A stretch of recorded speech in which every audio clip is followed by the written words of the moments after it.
And I'm talking about new champions rising and former frontrunners falling back. This does definitely mean the race for renewables globally obviously is on, and it's quite good and quite encouraging to know that the world obviously has understood that renewable energy are the most important energy source of the future. Just a few words about the association which I'm representing so that you have an idea about the background on which I'm talking. What is this? I'm not ready to install here? Okay. Okay. Sorry, friends, something went wrong? Okay. But even without the PowerPoint, I can talk about my association. It's the European Renewable Energies Federation. We are an umbrella organization of renewables associations from most EU member states. Our main purpose is to promote the interests of independent producers of renewable energy. And of course, we are cooperating with other national and European associations.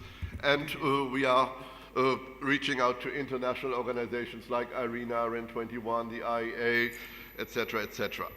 So the structure of my talk, and I hope we get through this. First of all, I'll talk about the momentum created at the last COP in Paris, COP21, which now leads to the COP22 here in Morocco, which is a strong momentum for renewable energy.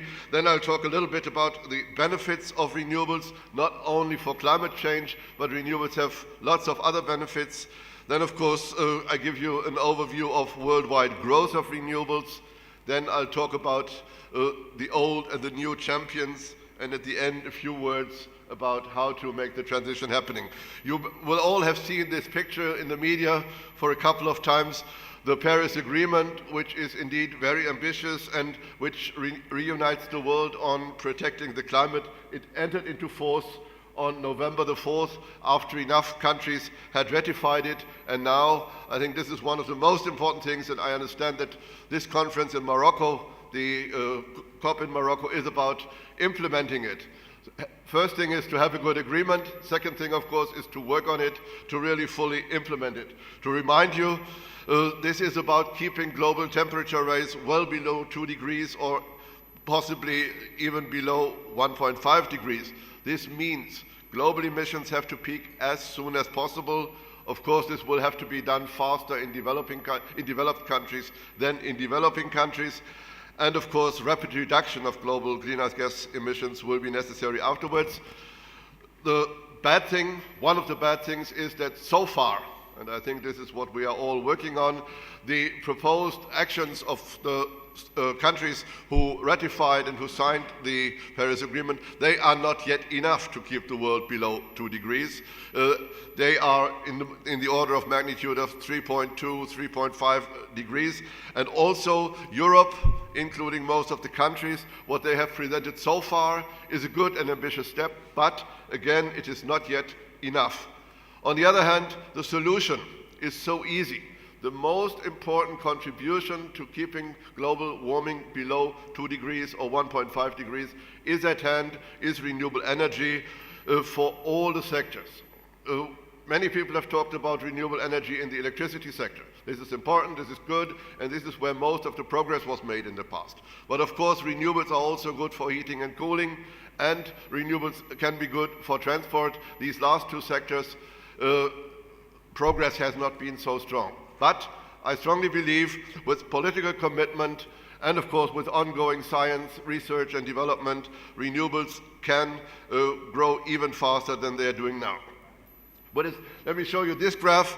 It looks more complicated than it is. It is taken from the International Renewable Energy Agency, and they showed that if we want to keep global warming below 2 degrees, we definitely have to go down to global emissions of a maximum of 20 gigatons a year in 2030.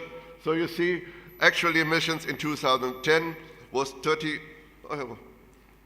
okay, yeah. Okay, so actually emissions in 2010 was 30 gigatons.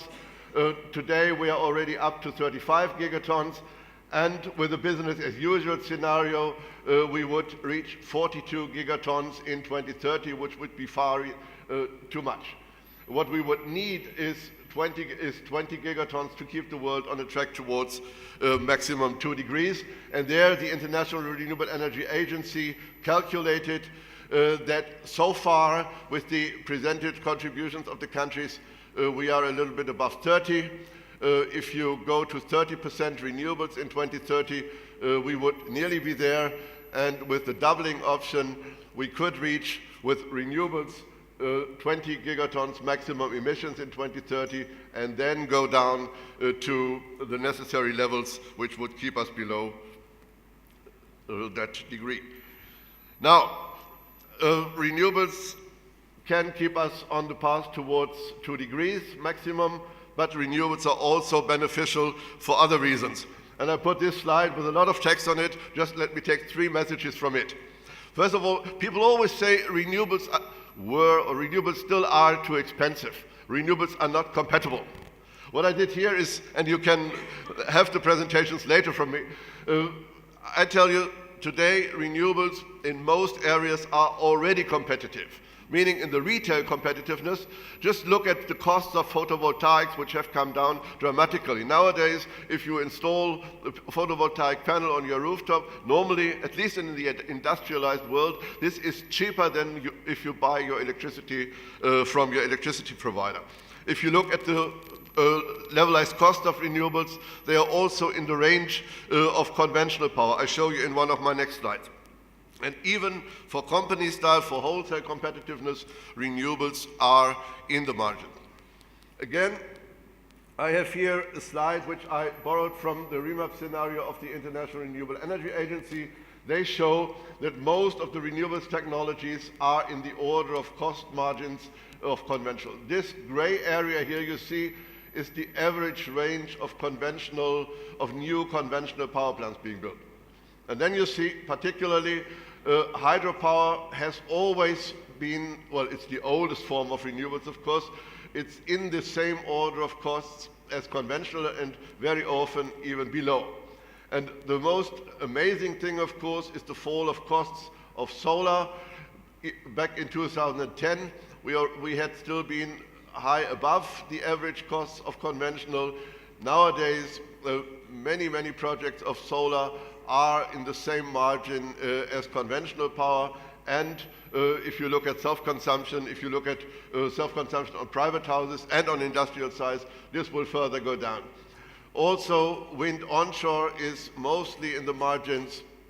Wind onshore is mostly in or below the cost of conventional energy. So I'm quite optimistic in saying that renewable energy certainly is the low-cost option already today.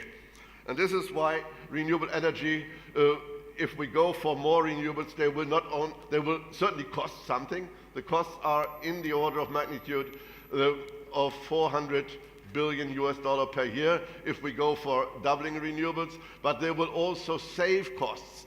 Save costs for indoor pollution, save costs for all the negative effects of CO2.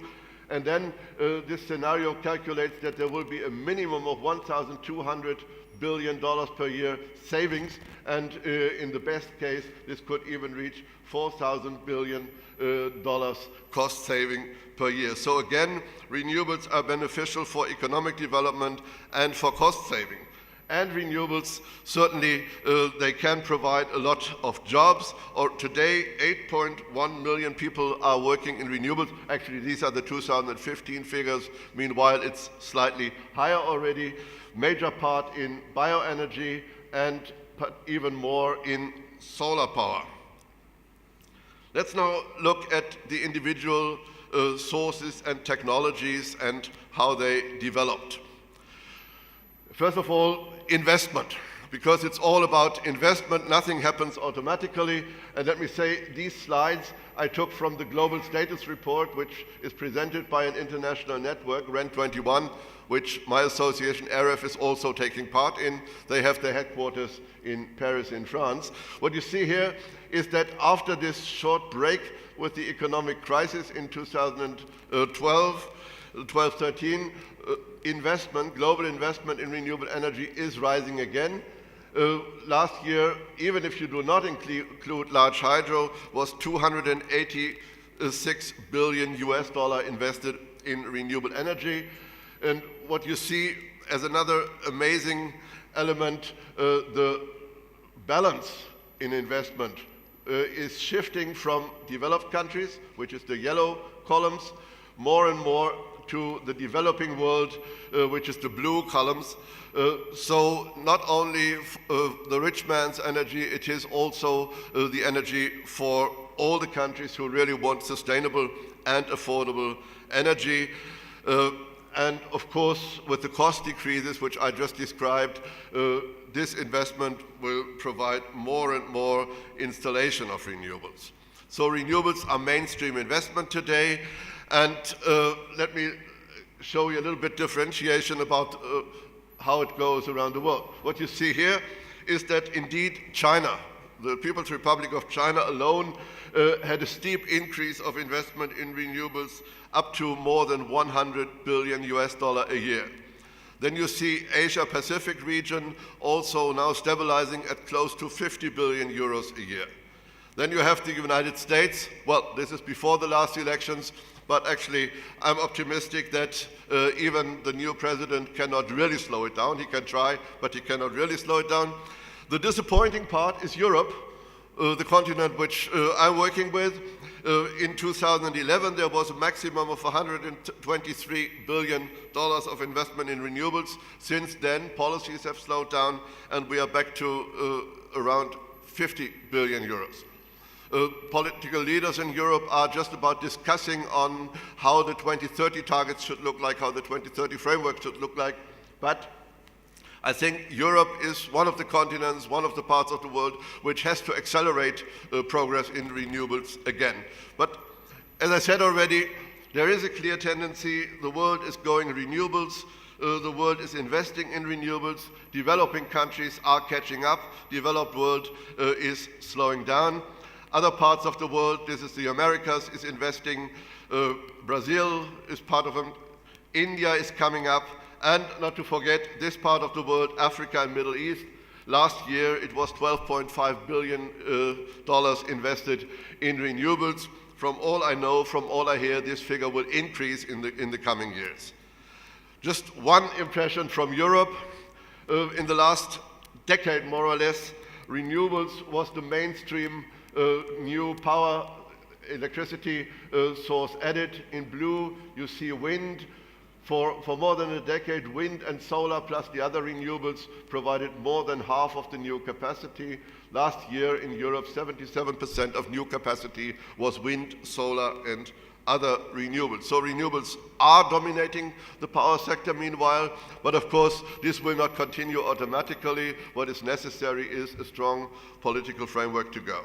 So from mainstream, which renewables have been for a couple of years now, they provided 19% of global final energy consumption, and 10.3% of that was from modern renewables. In the electricity sector, they accounted for nearly 29% of global power generation capacity, and 147 gigawatts of renewable power capacity was added last year. Globally, 60% of net additions in power capacity was from renewables. So let's be aware, renewables are growing no longer because some environmentalists and some green people believe this is necessary, but because this is still true. But they are good business, they are good for the economy, and they are sustainable. And so now let's look briefly into the different technologies.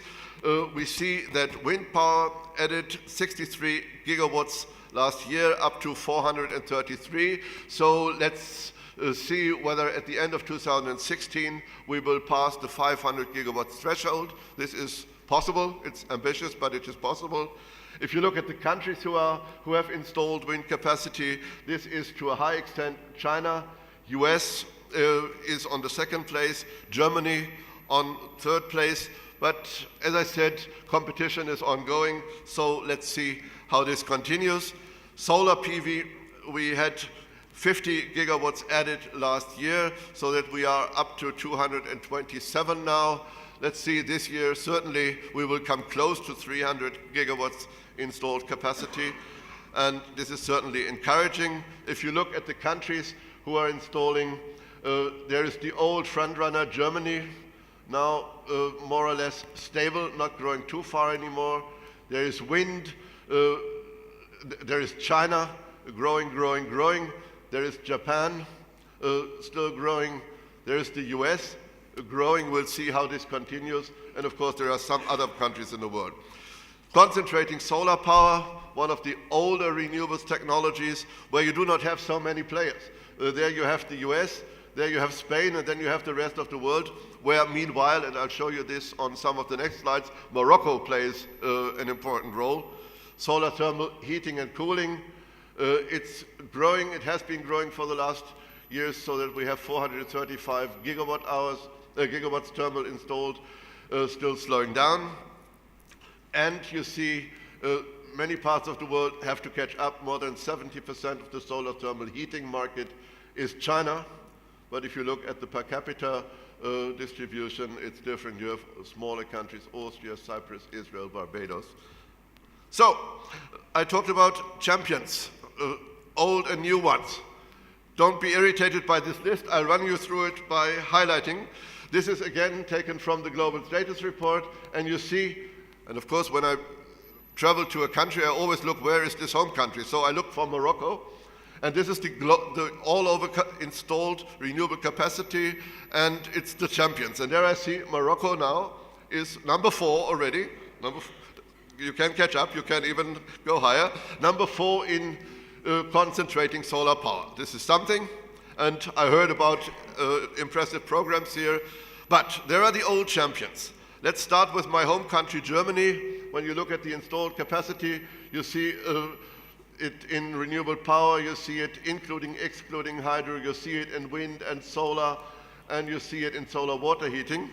But yeah, this is the existing one. Denmark, a very high capacity when it comes per capita, very high capacity in wind. You see Spain in the ranks here, particularly wind and some solar. But now you have the new champions. I already showed you that China is investing a lot in renewables, so China took over when it comes to renewable power capacity in general, when it comes to hydropower capacity, solar PV capacity, wind power capacity, solar water heating capacity. So this is what we have to compete with. We have the United States also in the top ranks now. We have India coming in the top ranks.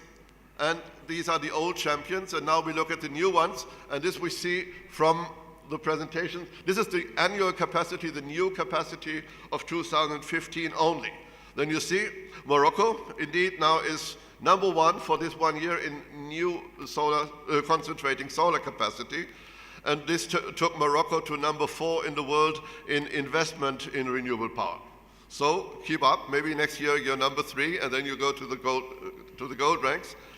My home country, Germany, is still there, but compared to the overall capacity, falling back. Denmark is no longer among the top 5. Spain is no longer among the top 5. China is in all the ranks here, in nearly all of the ranks. The US is there. Again, let's see what happens with the new president. India is there. And there are new ones. Turkey, number 1 in new capacity for geothermal, number 3 for hydropower, and number 2 for solar water heating. But if you look at the per capita installations, you have new countries, Mauritania, you have Honduras, you have Uruguay, and you have the not so sunny United Kingdom with solar PV capacity. You have Brazil coming up for hydropower and for wind and for solar heating. So you see, the world is moving, the old champions can no longer be sure, and now it's all about making the transition happen.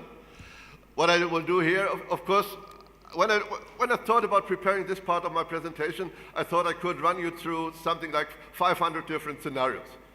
Of course, there are some saying renewables will never do it. Then there are some who say, certainly in a few years we are at 100%.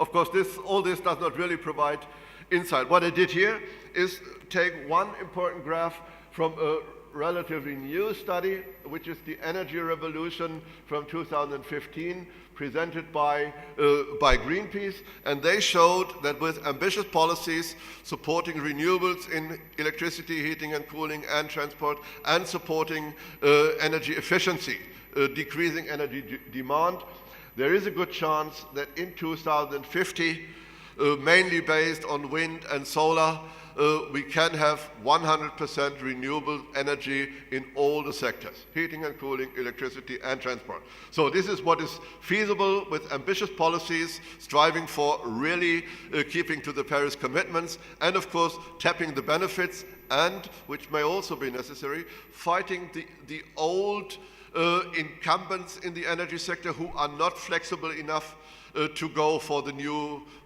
energy forms, to go for renewables. There are many of them who have understood, but there are still some who are fighting back, who try, they can slow down the tide.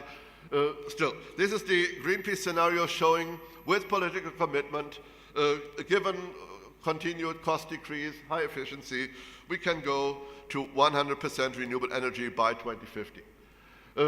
Another slide showing you the order of magnitude. This is a year older. It shows you that by 2030, most scenarios say renewables on a global level can be around 20%.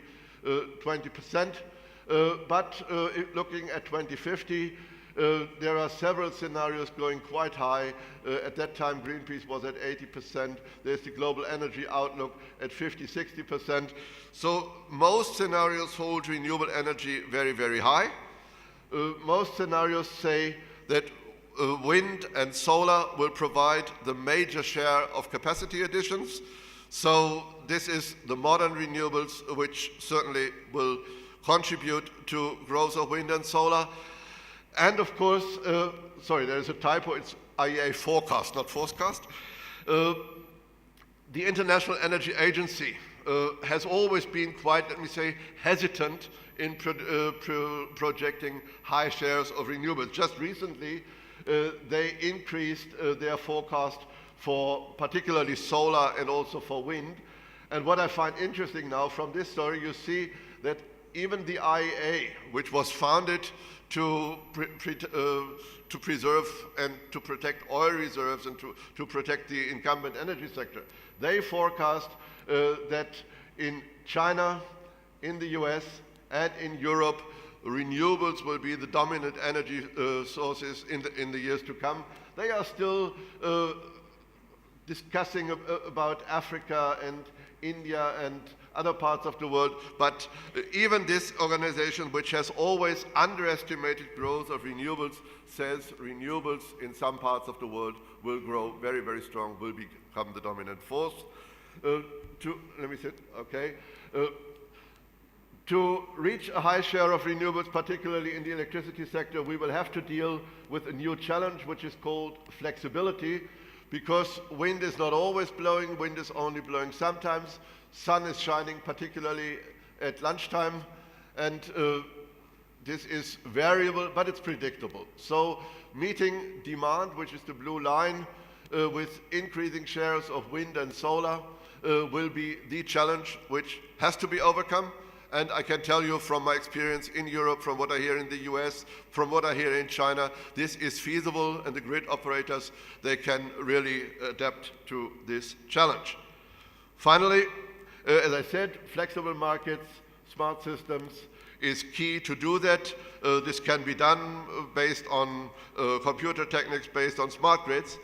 And then finally, at the end of the day, we will come to something which some people now call the new normal. We must think of how we can reach a renewable energy-based world, and not if we can reach it. And this already brings me to my last slide.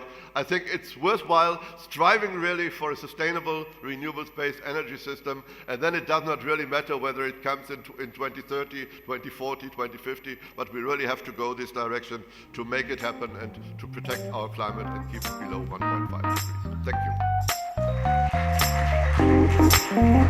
Thank you.